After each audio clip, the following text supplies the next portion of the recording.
Hello guys, welcome to wild wolf. నేను మీ జాకిర్ హుసేన్. ఇక TDP రాకతోటి ఏపీకి ప్రతిరోజు గుడ్ న్యూస్ అనేది చెప్పుకోవచ్చు. ఎందుకంటే మరో 200 కోట్ల ప్రాజెక్ట్ తోటి ముందుకు వచ్చింది. సో దీంట్లో ఎంతటికి నిజం ఉంది. సో ప్రస్తుతం మనతోటి సీనియర్ జర్నలిస్ట్ జగదేవ్ గారు ఉన్నారు, అడిగి తెలుసుకుందాం. Hi sir. హలో. ఏపీ ప్రజలకి గుడ్ న్యూస్ అనేది చెప్పుకోవచ్చు సార్, ఎందుకంటే 2 లక్షల కోట్లు ప్రాజెక్టులు అయితే రాబోతున్నాయి అన్నట్టు వస్తుంది. సో ఏం చెప్తారు సార్?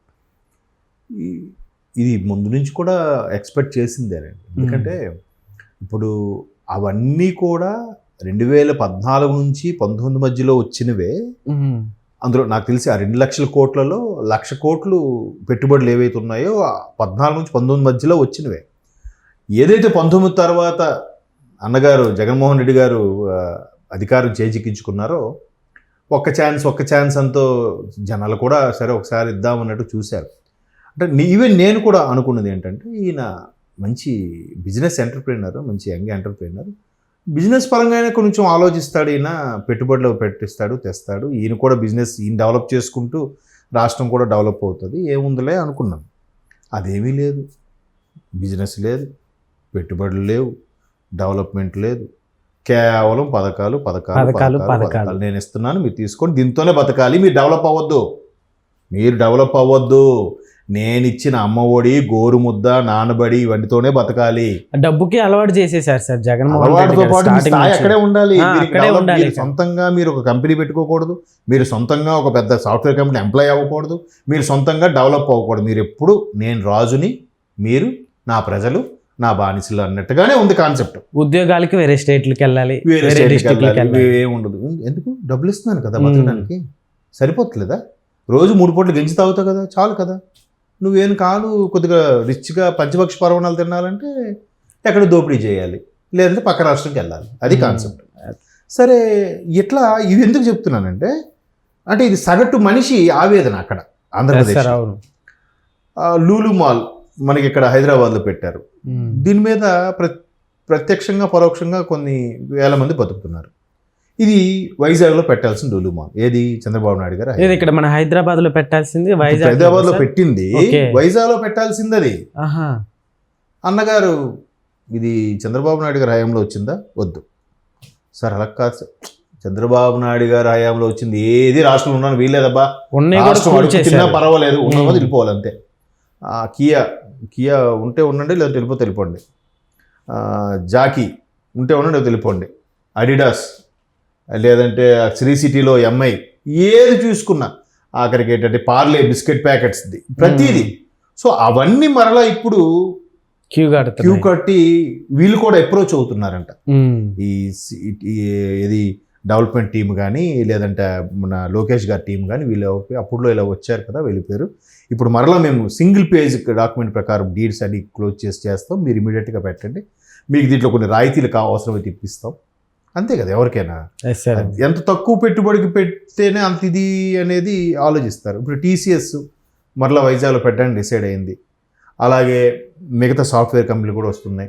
ఇప్పుడు యూట్యూబ్ వాడు ఒక ట్రైనింగ్ హబ్ లాంటి ఏదో పెట్టాలనుకుంటున్నాడంట అమరావతిలో.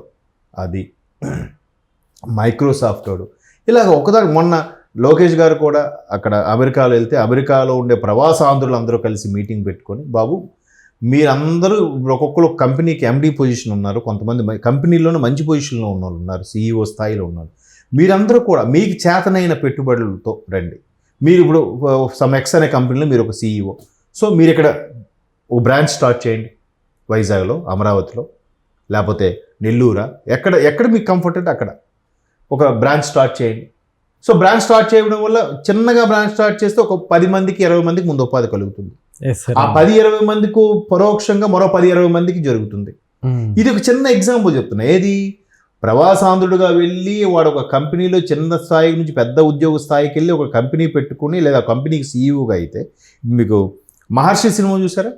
అందులో మహేష్ బాబు అక్కడ నుంచి ఇక్కడ నేను ఇండియాకి వెళ్ళి వర్క్ చేసుకుంటాను అంటాడు, అది ఇండియాలో ఒక బ్రాంచ్ పెడతాను అంటాడు. సో సీఈఓ అక్కడికి పెట్టి వెళ్తే ఆయన వెనక మొత్తం మంది మార్పులు వస్తారుగా, ఒక 100-150 మంది పనిచేస్తారుగా, ఆ 100-150 మందికి మరో పరోక్షంగా మరో 150 మంది అవసరం ఉంటారుగా. సో ఇట్లాగా మెల్లమెల్లగా ఇట్లాంటి వాళ్ళు కూడా మీరు చూసారా ఇక్కడ పెద్ద పెద్ద చంద్రబాబు నాయుడు గారు లక్షల కోట్ల పెట్టుబడికి సంబంధించిందే కాకుండా చిన్న చిన్న పరిశ్రమలు కూడా, చిన్న చిన్న ఐటీ కంపెనీలు కూడా, బీపీఓస్ కంపెనీలు కూడా వస్తే మీకు ఎలా ఉంటుంది? దాని పక్కనది ఇప్పుడు ఒక పెద్ద ఫర్ ఎగ్జాంపుల్ మీకు ఎలా చెప్పాలి, బట్టల షాప్ ఉందండి. బట్టల షాపు పెట్టగానే ఏమవుద్ది, ఫస్ట్ పక్కన ముందు స్టార్టింగ్లో ఒక టైలర్ వస్తాడు. ఆ టైలర్ ఏం చేస్తాడు, దాన్ని సైజులు చేయడం అని అంటాడు. ఇంకో టైలర్ వస్తాడు, దీన్ని సైజులు కాదండి ఓన్లీ కొత్త బట్ట ఇచ్చి కొడతాను అంటాడు.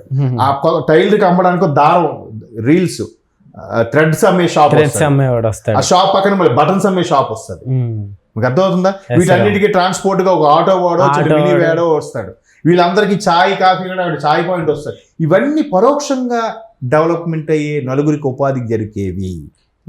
ఇవన్నీ ఉన్నప్పుడు ఖచ్చితంగా కొనుక్కున్నాడు, ఖచ్చితంగా వస్తాడు కదా. అంటే ఇవన్నీ ఎట్లా అంటే ఇలాంటి ఆలోచన విధానం అనేది చంద్రబాబు నాయుడు గారికి ఉంది. ఇప్పుడు ఆ రోజు హైటెక్ సిటీ ఇక్కడ హైదరాబాద్లో సైబర్ టవర్స్ అంటే అందరూ ఏమన్నారంట, సీనియర్ జర్నలిస్టులు కూడా చాలామంది చంద్రబాబు నాయుడు గారిని ఆ సందర్భంలో వ్యతిరేకించారంట. మొన్న ఒక సీనియర్ జర్నలిస్ట్తో నేను సరదాగా ఇంటర్వ్యూ చేశాను, చిచ్చాను. పెద్ద ఆయన, అంటే మా అందరికీ గురు సమానం. ఆయన చేస్తున్నప్పుడు ఇలాగే మాట్లాడితే ఆయన చెప్తున్నాడు, నాన్న అప్పుడులో మేము కూడా బాబు గారిని వ్యతిరేకించాం, ఈయనేంటి కంప్యూటర్స్ అంటాడు, అవి తిండి పెడతాయా, రైతులను పట్టించుకోవడం అనేసి. అంటే అప్పుడులో బషీర్బాగ్ దగ్గర రైతులు కాల్పులు జరగడం అది కొద్దిగా మైనస్గా ఉండేది చంద్రబాబు నాయుడు గారికి. సో అలాంటి సందర్భంలో మేము వ్యతిరేకించాము. కానీ ఇప్పుడు తెలుస్తుంది 80% ఆఫ్ రెవెన్యూ, 80% ఆఫ్ పీపుల్ ప్రత్యక్షంగా పరోక్షంగా దాని మీద డిపెండ్ అయి బతుకుతున్నారు. ఈరోజు ఎవరింటికి వెళ్ళినా సోకాల్డ్ సాఫ్ట్వేర్ అంటాడు, లేదా హార్డ్వేర్ అంటాడు, లేదా ఇప్పుడు సోషల్ మీడియా ఎంత అగ్రెసివ్గా ఎలా వచ్చింది, బికాస్ ఆఫ్ ఐటీ డెవలప్మెంట్ అవ్వడం ప్రతిదీ కూడా. సో అట్లాగా ఇప్పుడు మనం సింపుల్గా ఫోన్ చూసేస్తున్నాం సార్. ఈ ఫోన్ చూసేస్తున్నాం అంటే ఫోన్ దేని మీద రన్ అవుతుందండి? దాని ఒక ఆండ్రాయిడ్ అనే సాఫ్ట్వేర్ లేదా ఒక ఓఎస్, అది దాన్ని డెవలప్ చేసేది ఎవరు, దాన్ని రిపేర్ చేసేది ఎవరు, దాన్ని మార్కెట్లో డిప్లాయ్ చేసే ముందు టెస్ట్ చేసేది ఎవరు, దాన్ని డిస్ట్రిబ్యూట్ చేసేవాడు ఎవరు, దాని వెండర్ ఎవరు, దాని ట్రాన్స్పోర్ట్ ఎవరు, దాని పర్చేజు, ఎక్సైజు, ఎన్ని మింగిల్ అయినాయి చూడండి. సింపుల్గా కంపెనీ వస్తే ఇవన్నీ ఉంటాయరా నాయన, ఉంటాయి. నాకు ఒక ఫ్రెండ్ చెప్పాడు ఒకసారి, ఒక 5-6 years బ్యాక్, ఇంటర్నేషనల్ ఎయిర్పోర్ట్ కూడా ఒక కీలకమేనంట ఇట్లాంటి సాఫ్ట్వేర్ కంపెనీలకి. ఎందుకంటే బోర్డింగ్ టైము ముందుకు అన్ని చెక్కింగ్ ఉంటాయి కదా, అవన్నీ మినిమం ఇంటర్నేషనల్కి 3 hours ముందు వెళ్ళాలి. 3 hours ముందు దిగిన తర్వాత మళ్ళీ అక్కడ దిగిన తర్వాత బయటకు వచ్చేసరికి 1 hour పడుతుంది. అక్కడ బయటకు వచ్చి మళ్ళీ మనం ఒక కంపెనీ పెట్టాలి, ఎక్కడో దూరంగా వెళ్ళాలి, ఇంకొక నైట్ జర్నీ చేయాలంటే వాడికి ఎంత ఇబ్బంది. సో ఇప్పుడు హైదరాబాద్ ఇంటర్నేషనల్ ఎయిర్పోర్ట్ ఉంది కాబట్టి ఇక్కడ ఉన్న కంపెనీలకి ఈజీగా అవుతుంది. హైదరాబాద్ దిగుతాడు, వచ్చేస్తాడు, 1 hourలో ఆఫీస్కి వచ్చేస్తాడు, మళ్ళీ పని చూసుకుంటాడు, సాయంత్రం హైదరాబాద్ మళ్ళీ ఇంకో ఫ్లైట్కి వెళ్ళిపోతాడు. అది ఇంకో ఊరు వెళ్ళాలనుకోండి. ఇప్పుడు అందుకే కదా విజయవాడ గన్నవరం ఉంది కానీ, వైజాగ్ ఇంటర్నేషనల్ భోగాపురం ఉంది కానీ, అది కూడా శరవేగంగా స్టార్ట్ చేయడానికి కారణం అదే. ఇంటర్నేషనల్ ఎయిర్పోర్ట్ వల్ల కూడా అంత టైం టేకన్నా, సరే ఇంకోసారి చూద్దాంలే అంటారు వాళ్ళు బిజీ షెడ్యూల్లో. సో అందుకే ఇవన్నీ కూడా ఒక పక్క భోగాపురం, ఒకవైపు ఐటీ ఇండస్ట్రీస్, ఒకవైపు లూలు మాల్ లాంటి వెళ్ళిపోయిన తిరిగి కంపెనీలు, జాకీ కానీ, లూలు మాల్ కానీ, లేదంటే పార్లే కానీ, ఇవన్నీ కూడా ఇప్పుడు మళ్ళీ బీపీసీఎల్ వాళ్ళు, హెచ్పిసిఎల్ వాళ్ళతోని పెట్రోలియం సంబంధించి అవి కూడా మచిలీపట్నంలో ఇక్కడ పెట్టబోతున్నారు. అదొక్కటే 1,00,000 కోట్ల ఎంతో పెట్టుబడులు అంటున్నారు. ఎంతమందికి చూడండి. ఇప్పుడు అలాగానైతే గన్నవరం ఎయిర్పోర్ట్ నుంచి మచిలీపట్నం వరకు వెళ్ళాలి, ఎన్ని క్యాబ్స్ వస్తాయి? నాకు తెలిసి హైదరాబాద్ ఇంటర్నేషనల్ ఎయిర్పోర్ట్ అయిన స్టార్టింగ్లో 4 క్యాబ్ కంపెనీలు, ఒక్కొక్క కంపెనీ 2,000 క్యాబ్లు మార్కెట్లో రిలీజ్ చేసినట్టు ఒక్క హైదరాబాద్లో. 2,000 crores ఒక్కొక్క క్యాబ్ కంపెనీ. అందులో ప్రధానంగా మేరు అని ఒకటి నేను ఎక్కువగా విన్నది. మేరు అని ఒక క్యాబ్స్ కంపెనీ ఉంటుంది. సో ఎందుకు అంటే ఒక్కొక్క కంపెనీ 2,000 క్యాబ్స్ రిలీజ్ చేస్తుంటే 2,000 మంది డ్రైవర్లకు సరిపోతారా? సరిపోరు. మళ్ళీ అందులో సెలవు పెట్టేవాడు, వీక్ ఆఫ్, నైట్ షిఫ్ట్ వాళ్ళు ఉంటారు కాబట్టి ఆ 2,000 మందికి ఇంకొక 1,000-3,000 మంది డ్రైవర్లకు ఉపాధి కలుగుతుందా? దాని మెకానిక్ షెడ్ల వాళ్ళకి ప్యాసింజర్స్కి వాళ్ళు తీసుకురావడానికి ఇక్కడ హోటల్స్ ఉండాలా? హోటల్స్ బిజినెస్ పెరుగుతుందా? హోటల్ బిజినెస్ చూడండి ఎంత క్యాలిక్యులేషన్గా ఆలోచించకుండా సింపుల్గా పథకం ఇచ్చాం, నువ్వు బతుకురా, పథకాలు దేనికి పనికి రాకుండా సోమరిపోతులు చేస్తున్నాయి. కాబట్టి ఇది ఇలాంటివి మనం 6 నెలలు కూడా అవ్వలేదు, అప్పుడే 2,00,000 కోట్ల పెట్టుబడులు అంటారు. ఇందులో పోనీ వరుసగా 1/4 తీసుకోండి, ఇంకొక సంవత్సరంలో 50,000 కోట్ల పెట్టుబడులు వచ్చినట్టే.